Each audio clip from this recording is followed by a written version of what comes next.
Hello అండి. ఈరోజు కార్తీక మాసం రెండో సోమవారం. అంతేకాదండి, మాకు కేదారేశ్వర నోములు కూడా ఉన్నాయి. అంతేకాకుండా ఈరోజు పుట్టలో పాలు కూడా పోసుకుంటామండి. అందుకని నేను అంతకు ముందు రోజు అంటే ఆదివారం సాయంత్రం లోపల బయట అంతా శుభ్రం చేసుకొని గడపలకు పసుపు రాసి బొట్లు పెట్టేసుకున్నాను. గుమ్మాలకు మామిడి తోరణాలు కూడా కట్టుకున్నాను.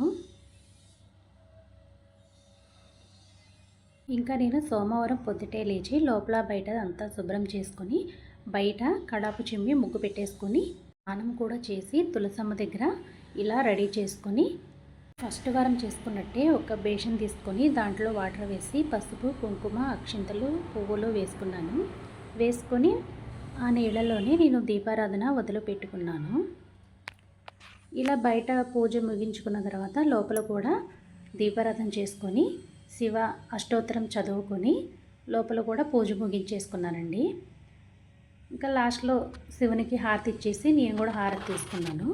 ఇంకా పుట్టలో పాలు పోసుకుంటున్నాం కాబట్టి ప్రసాదాలు రెడీ చేసుకున్నాను. పుట్ట దగ్గరికి వడపప్పు, చలివిడి, నూచిమిలి మొత్తం 3 కూడా రెడీ చేసుకున్నానండి. ప్రసాదాలు రెడీ చేసిన తర్వాత అక్కడకు కావాల్సిన పూజా సామాగ్రి కూడా రెడీ చేసుకున్నాను. రెడీ చేసుకున్న తర్వాత పుట్ట దగ్గరికి వెళ్ళాము. అక్కడ పుట్టను కూడా శుభ్రం చేసుకున్నాము.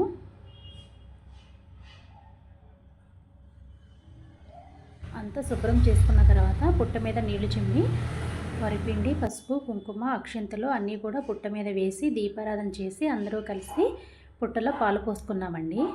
పూజ అంతా ముగిసిన తర్వాత దీపావళికి తెచ్చుకున్న టపాసులు కొన్ని మిగిల్చుకుంటామండి. మిగిల్చుకుని అక్కడ చిచ్చుబుడ్లు, కాకర పువ్వు ఒత్తులు ఇవి ఉంటాయి కదా, అవి అక్కడ కాల్చుకుంటాము. అలా ఫ్యామిలీ అంతా కాసేపు అక్కడ గడిపేసి ఇంటికి వచ్చేస్తామండి. ఇంకా ఇంటికి వచ్చేసిన తర్వాత దేవునికి మాల రెడీ చేసుకున్నాను. అలాగే గుమ్మాలకి కూడా బంతిపూలు దండలు కట్టి ఇలా డెకరేట్ చేసుకున్నానండి.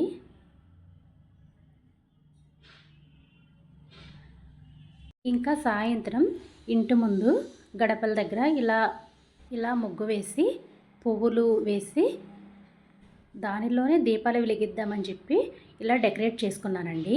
ఇలా డెకరేట్ చేసుకున్న తర్వాత నేను సాయంత్రానికి కావాల్సిన పిండి వంటలు, ప్రసాదాలు కూడా రెడీ చేసుకున్నానండి. ఇది అంతా కూడా తొందరగానే మొదలు పెట్టేశాను అవ్వదని చెప్పి. ఇంకా సాయంత్రం అయ్యేసరికి ఇలా దీపాలన్నీ కూడా వెలిగించేసుకున్నాను.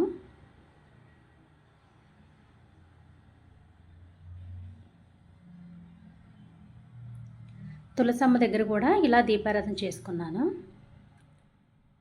ఇంటి బయట కూడా ఇలా దీపాలు పెట్టేసుకున్నాను. ఇంకా పూజకి అన్నీ కూడా సిద్ధం చేసుకున్నానండి. ప్రసాదాలు పరమాన్నం, పులిహోర, బూరెలు, ముద్దపప్పు, పులుసు, ఒక పచ్చడి చేసుకుని ఇలా రైస్ కూడా రెడీ చేసుకున్నాను. ఇంకా దేవుని దగ్గరికి తోరాలు, కలశం ఇవన్నీ కూడా రెడీ చేసుకొని పూజ అంతా కూడా ముగించేసుకున్నామండి. ఈ వీడియో లాస్ట్లో తీశాను. పూజ చేసేటప్పుడు కుదరలేదని చెప్పి ఇంకా లాస్ట్లో తీశాను. దేవుని దగ్గర లాస్ట్లో పెట్టిన ప్రసాదం అండి. ఉదయం నుంచి ఉపవాసం ఉండడంతో దేవుడి దగ్గర పెట్టిన ప్రసాదం అంతా కలిసి కొంచెం కొంచెం తీసుకున్నాము. తర్వాత ఫ్యామిలీతో కలిసి భోజనాలు కూడా చేసేసాము. ఇంకా ఉన్న టపాసులు కూడా కాల్చుకొని ఇలా ఆకాశ దీపాలు వదిలిపెట్టి కాసేపు సరదాగా గడిపేశామండి.